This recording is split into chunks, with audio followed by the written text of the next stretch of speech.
Hello students, this is question from chapter electricity. Find the equivalent resistance of the following circuit. Also find the current and potential at each resistor. तो आपको दिया हुआ है R1 2 ओम, R2 1 ओम, R3 2 ओम, R4 3 ओम, R5 2 ओम और यहाँ पर total battery source battery से आपको मिल रहा है 9 वोल्ट, ठीक है, और की लगाई हुई है. You have to find equivalent resistance and current and potential at each resistor. तो सबसे पहले हम इक्विवेलेंट रेजिस्टेंस निकालते हैं. सबसे पहले आप देखिए, जब करंट यहाँ से जाएगा, पॉजिटिव टर्मिनल से करंट फ्लो होना स्टार्ट हुआ, कन्वेंशनल करंट पॉजिटिव टर्मिनल से फ्लो होके सबसे पहले गया R1 में, ठीक है. R1 के बाद क्या हुआ, जब यहाँ से करंट आई फ्लो हुआ R1 में, इसके बाद करंट डिवाइड हो गया. करंट इधर गया, इधर गया, इधर गया, तीनों में गया, ठीक है. यहाँ से ये जो करंट है ये ऐसे गया, फिर ये करंट कुछ पार्ट इधर गया और कुछ पार्ट इधर गया. That means R2 R3 R4 are in parallel. तो आपको ये देखना है कि करंट जहाँ पे डिवाइड हो रहा है मीन्स वो पैरेलल कनेक्शन है और जहाँ करंट सेम रहता है वो सीरीज कनेक्शन है. तो यहाँ पे clearly R2 R3 R4 parallel में है, तो इसका मैं इक्विवेलेंट सर्किट डायग्राम बना रही हूँ.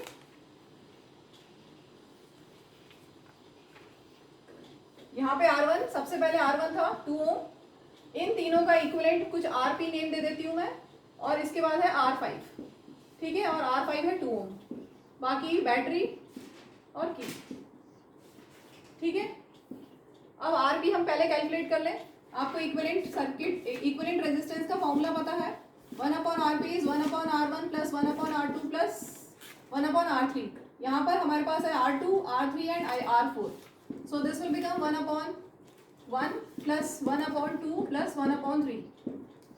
एलसीएम लेके सॉल्व कर लेते हैं. 6 plus 3 plus 2 that is 11/6. So 1/RP is 11/6 और you can write RP is 6/11 ohm. ठीक है, तो ये RP आपको मिल गया कितना, 6/11 ohm, ठीक है. अब देखो, जो करंट आई था, जो आपको यहाँ पे सर्किट में स्टार्ट हुआ था 9 वोल्ट बैटरी से सोर्स से जो करंट आई था, वही सेम करंट R1 में जाएगा, वही सेम करंट RP में जाएगा और वही सेम करंट R5 में जाएगा. इसका मतलब ये तीनों कैसा कनेक्शन है, ये तीनों सीरीज में है, ठीक है. और सीरीज में क्या होता है, रेजिस्टर्स इक्विवेलेंट रेजिस्टेंस कैसे निकालते हैं, सिंपली ऐड कर देते हैं. तो RS क्या हो जाएगा सीरीज में, ये तीनों का मैं इक्विवेलेंट सर्किट डायग्राम भी यहाँ बना देती हूँ. इसका इन तीनों का कॉम्बिनेशन का एक RS या R इक्विवेलेंट लिख लें, कुछ भी लिख सकते हो, RS लिखो या RE लिखो यहाँ पर, ठीक है. तो R इक्विवेलेंट कितना होगा, R1 plus RP plus R5. R1 is 2 ohm, RP is 6/11 and R5 is 2. 2 plus 2 4, 4 plus 6/11. यहाँ पर हम LCM लेंगे, 44 plus 6 that is 50/11 ohm, ठीक है. तो इक्विवेलेंट रेजिस्टेंस आ गया 50/11 ohm.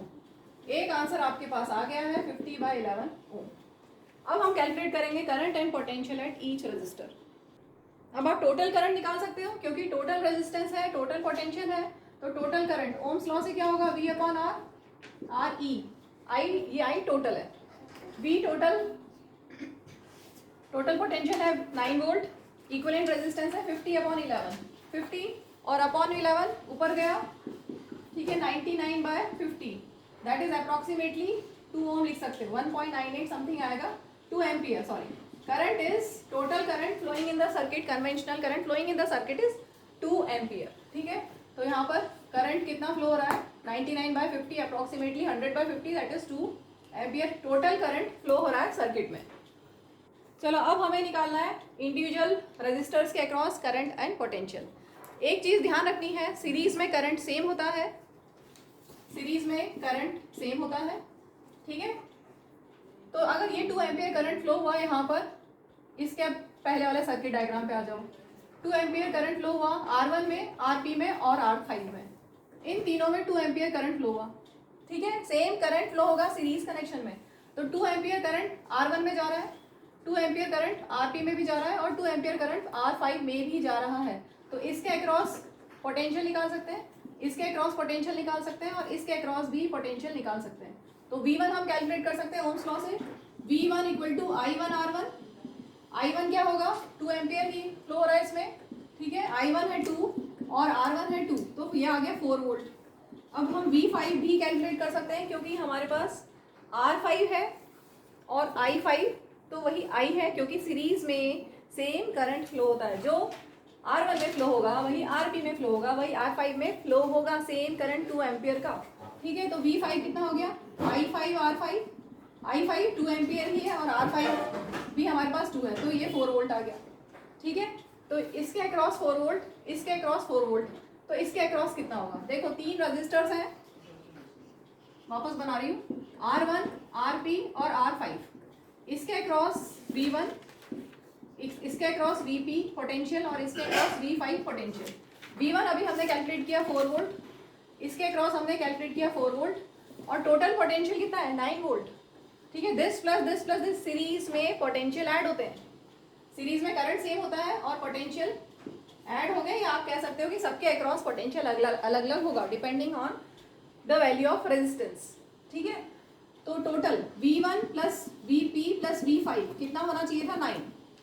इसमें से V1 और V5 है तो VP आप कैलकुलेट कर सकते हो, V5 is 4, so VP will be, ये हो गया 4 प्लस 4 8, उधर जाके 9 माइनस 8 दैट इज 1, तो VP आ गया 1 volt. That means potential across RP, potential across RP is 1 volt. अब हम इस पे आते हैं, ये तीनों पैरेलल में है और इन तीनों का इक्विवेलेंट रेजिस्टेंस RP था, इसके अक्रॉस था पोटेंशियल VP, कितना था 1 वोल्ट, 1 वोल्ट निकला। ठीक है, और हमें ये पता है पैरेलल में पोटेंशियल सेम होता है, करंट डिवाइड होता है, पैरेलल में पोटेंशियल सेम होता है और करंट डिवाइड होता है। ठीक है, तो पोटेंशियल सेम सबके अक्रॉस, अगर VP1 है इसका मतलब इसके अक्रॉस V2, इसके अक्रॉस V3, इसके अक्रॉस V4, सब कितने होंगे 1 वोल्ट। ठीक है, तो इसके अक्रॉस पोटेंशियल है 1 वोल्ट, इसके अक्रॉस 1 वोल्ट और इसके अक्रॉस भी 1 वोल्ट, तो तीनों के अक्रॉस करंट निकाल सकते हो। I2 will be V2 upon R2, I3 will be V3 upon R3, I4 will be V4 upon R4।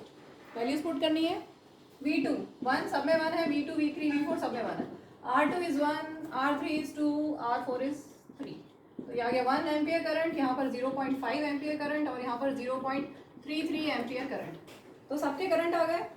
I1 I2 हम निकाल चुके हैं, I1 और I5 कितना था 2 एम्पियर। ठीक है, और I2 I1 और I5 था 2 ampere, I2 1 ampere, I3 0.5 ampere, I4 0.33 ampere, सारे करंट हो गए। पोटेंशियल सबके अक्रॉस हो गया क्या, V1 4 volt, V2 V3 V4 1 volt और V5 4 वोल्ट, कंप्लीट सब कुछ हो गया।